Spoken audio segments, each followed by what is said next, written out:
All right, we're back in Studio K with Everybody Takes One. How are y'all feeling coming off that performance? Good. Excellent. Feeling good. It was awesome. Sounded nice. So we just heard the Steamroll intro, Refuse, Get an Oxygen Tank, The Call, Committed, and Vitality. Most of those songs were on y'all's Positive Crew demo that came out in October on Rebirth Records. So what was the recording process of that like? We recorded all of the songs in our practice space. I did the recording and mixing, and then we sent it off to Will Killingsworth for mastering. We just did like guitar scratch tracks and then recorded drums and then everything else on top of that. Sweet. And how did you all get involved with Rebirth Records?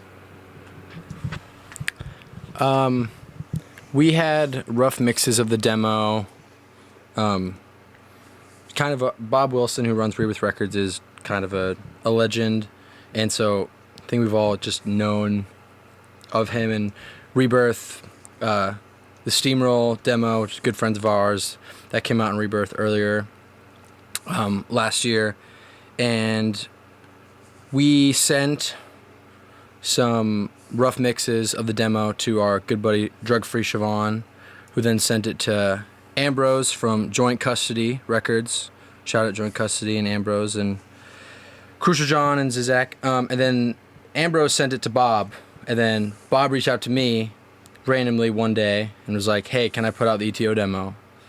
And I was planning on sending it to him, but we hadn't done that yet, and I was like, "Absolutely." That's sweet. It happened to be the same day that we had started emailing people the mixes too, that Bob reached out to us, and we were all on tour with Gnaw, and we were in a gas station when we found out, and it was just crazy that we were like typing up the emails in the van, and then we were like, oh, Bob reached out to us. It was awesome. Yeah, that's perfect. And you mentioned earlier you have a 7-inch coming out with them later this year. Yeah, we put out the demo and the reception was really good. It was a lot crazier than I ever expected. So, we went to Philadelphia this past year and played the showcase with a bunch of bands on the Rebirth Records roster, and just kind of met more people from that scene, and met Bob, and really liked what we were doing, and we were thinking about putting out a 7-inch. Definitely wanted to be our next move as a band for releases. Frankie reached out to Bob and see if he was interested in putting our 7-inch out, and he's down to do it. So Sweet. He was already thinking about us before we even reached out to him. So it's kind of awesome that he was already considering us for putting out a record. So it was awesome. And it'll be a 7-inch of new music, or okay. Yeah, correct. Okay. I think we're gonna re-record The Call. Okay. And have that on there, but everything else would be new music. Yeah. Yeah, it's a Radio K exclusive. We haven't revealed that to anyone. And that's coming out this year, hopefully. I assume. Yeah. Hope to. We're trying to lock down the remaining songs. We have like most of them like half done. Just need to lock them in, and I need to finish writing lyrics, which is the hardest part for some of them. Sweet. And yeah. Yeah, my next question was going to be, what's the songwriting process like? Like, does it start with lyrics, or that's the last thing that gets written? Yeah, it's usually the last thing that gets written. I think I wrote most of the songs on the demo, so I had already just kind of written the songs and I had those to base off of for writing, and I kind of just, once the song starts to form into like its rough skeleton, I kind of start to think what I want to write about, what message I'm trying to convey, and it's usually based on kind of like the mood I feel with the song. So lyrics usually get done last. I think we finished writing the lyrics of one song while we were finishing up the demo, because I just had to get them right, and I had everyone's input, and we recorded it, and yeah, it was awesome. Uh-huh. So I was curious about how this band formed. What was the initial idea? Did you have any major inspirations, or? Yeah, I formed this band. I the beginnings of this band happened probably 3 years ago. Like literally when I just learned how to play guitar, I had the idea in my head. I just wanted to put out a demo of something I wrote as like a goal, and I was just kind of like writing all the music by myself for around 3 years. And the purpose of starting the band was that I didn't really see a straight edge, positive youth crew style band in the Twin Cities active, or even I think at that time, I don't think there was really an active band that was doing what I kind of wanted to make. So I just wanted to make what I wanted to hear, and that's how it kind of started coming together. And I knew Maddie from being in bands with her before. We were in Gnaw together, and I met Nikki just through going to shows. Same with Frankie and Elliot, and we all really connected and felt strong to the style of music we were writing. So that's how it kind of formed. For sure. That reminds me, I should take a second to have you all introduce yourselves. Do you all want to like go down the line, give your name and instrument you play? Go ahead. I'm Elliot. I play guitar.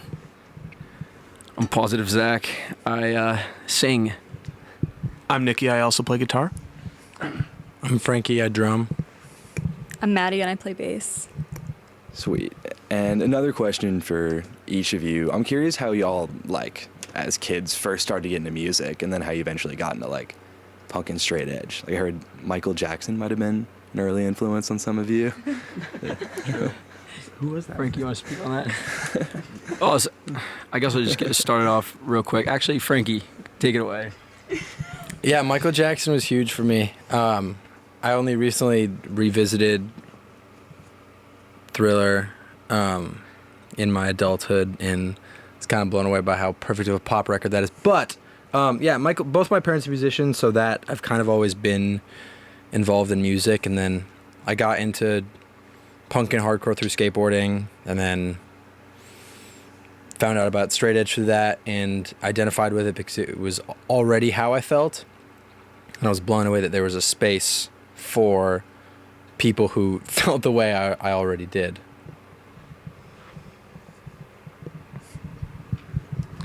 Kind of the same thing with Frankie. I actually was really influenced by Michael Jackson too as a kid. I don't know if Frankie knows that, but I think Michael Jackson is like the pinnacle of fun because he just could dance and sing really, really good.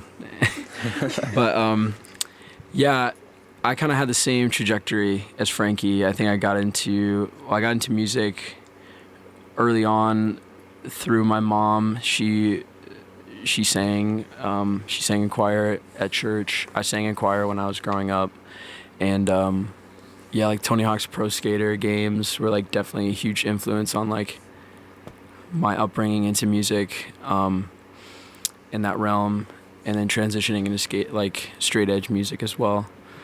And I had an older neighbor next door growing up who was like idolized him, and I definitely punished him and knocked on his door all the time trying to hang out because I thought he was so cool. But he was like super into rock of all kinds. He skateboarded and we'd skate together, and that was definitely like a big influence in my life, getting into like straight edge and hardcore music and fast alternative music. My brother Cy has been drumming like for years and years, and I wanted to start playing with him, so I picked up bass, and we got really into like grunge and skate punk, and through that I found like early 80s hardcore stuff like Black Flag and Minor Threat and Void. Kind of just explored out of there. But yeah, I'm like my mom and plays piano a lot, and so I played piano as a kid, and music was always just sort of part of my life, but that's how I got really into it. I think as a kid I didn't like music that much until I heard Scott Joplin, which if you're familiar is like a 1870s through 90s piano player. A lot of his songs were in this Paul Newman movie, The Entertainer, and I just would watch it over and over again. It was about this like bizarre betting scheme at a horse race, but all the soundtrack was Scott Joplin, and that was the coolest thing ever when I was 10. When I was a teenager, I actually got into punk and hardcore from a book my dad had. my parents kind of exposed me to some of that stuff from an early age. I remember when I was in middle school, my mom showed me like Suicidal Tendencies and Public Enemy and Black Flag. But I found this book called Our Band Could Be Your Life, and I actually was compelled to the ideas of punk and hardcore long before I enjoyed the music. I think that was more of an acquired taste that I developed over time. But yeah, gradually I kind of just got into that world of really the invention of the DIY ethic itself, which I think is inextricable from straight edge. And now we can see that everywhere. You know, there's basement shows in Como for all genres. But when I was a teenager, I was just super inspired by this stuff that I thought was gone. And then in my early teens, or late teens rather, like I realized that it was actually still happening. It was just under my nose. And ever since, I've participated in the current like hardcore scene, I suppose. I think when I was like a little kid, I watched TV shows like Hannah Montana and Drake and Josh, and I just thought that they were super cool because they played music. And I was like, that's awesome. I want to do that. And so my whole life I've like enjoyed music and listened to it. But like 5 years ago now, I started working at a coffee shop and met my friend Alyssa, and she was one of the first straight edge people that I ever hung out with. And I remember going to the skate park with her and Maddie, who we were all in Gnaw with Zach. And I was like, wow, like you really can like have fun and live your life without, you know, having to party all the time. And like these people seem to have like more fun. And when they asked me to be in their band, I was like, this is great. I'm playing music with people I care about who are living their lives in a way that feels right to me. And from there, it's just been a clear path to continue surrounding myself with people who have the same values and enjoy the same music. And I think that's what this band is too. Sweet. And yeah, since y'all come from kind of, a lot of you are from the Twin Cities, but some of you are from out of the cities. What do y'all think about the scene in Minneapolis and what kind of makes us unique, especially like related to like straight edge music? I think, well, for one, there's genuinely terrible weather for 5 to 7 months out of the year. And so I think and we're also just out of the way of the most convenient tour routing of a lot of national acts. So I think that there's actually a lot of room for people to kind of experiment unto themselves, relatively autonomous from a lot of national trends, which is why like I've toured somewhat, and most other cities don't have a very robust straight edge scene, but something is just in the water here. And it went from, I mean, you guys were here pre-COVID, I wasn't, but from what I've been told, maybe a couple dozen, if that, straight edge people pre-COVID, and now there's maybe I could say hundreds. I don't know. There's genuinely so many kids. And that's been an explosion. Does anyone want to add anything to that? No. Yeah.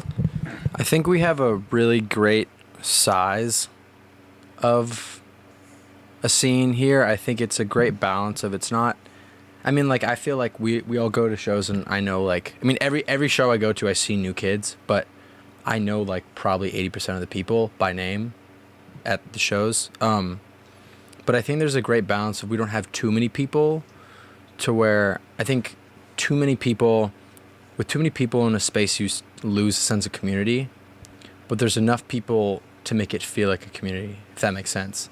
Yeah. I go to a show and I see mostly familiar faces, but I don't feel like, I don't know. I hope that makes sense. I think it's a great balance of, there's enough people, but not too many. Yeah, for sure. Yeah, and then question we like to ask everyone here. So if y'all could create a dream bill, you each can pick a band, any band, dead or alive. It could be like Fugazi or something to play with, and then y'all can figure out a venue too. But if you each want to name like a dream band for this bill, what would that be? Just one band each? Yeah, or up to you. You can be one band each, or you can all pick I feel like they're bill. going to get mad at me. Let's build our dream. Yeah. We'll Yeah. Okay, just do one One band. band for one show. Okay. Let it rip. Yeah, let it rip. All right, down the line, Warzone. Oh my God. Damn it. Oof. Crippled Youth. Take me last. I'm like, the gears are spinning. I'm gonna say The First Step is a pretty big influence, and I wish I could have got to see them. I don't know if they're gonna do a reunion, but yeah, that band is like a really important band to me. Give it to Nikki. Elliot's cock, yeah. This show will take place at Flying V Music Hall. Awesome. Elliot. I'm gonna say Embrace. That's a good pick. Sorry, I know you guys are getting mad. Yeah. Let's do Wide Awake. There we go. Awesome. Yeah. Thanks, Elliot. Now it's perfect. That's a great bill. All right, yeah, final question for y'all. Are there any shows, recordings, or other announcements that you want the people to know about? Yeah, we have a show coming up in a couple weeks, June 9th, with Volition, By All Means, Paralyzer, and us at Sweet. Flying V Music Hall, the legendary music hall in Northeast Minneapolis. Yeah, we also have a tour in August with Just Us and Utility, two bands that we're friends with from Connecticut, and that's happening in the Northeast from August 14th through the 18th. Chicago. Yeah. Go ahead and announce it. We're also playing an awesome benefit in Peoria with a bunch of our friends and going to Chicago on the way down too. So those are June 13th and 14th. Okay. Sweet. Well, thanks so much for coming in, y'all. It's been Everybody Takes One on Radio K, Real College Radio.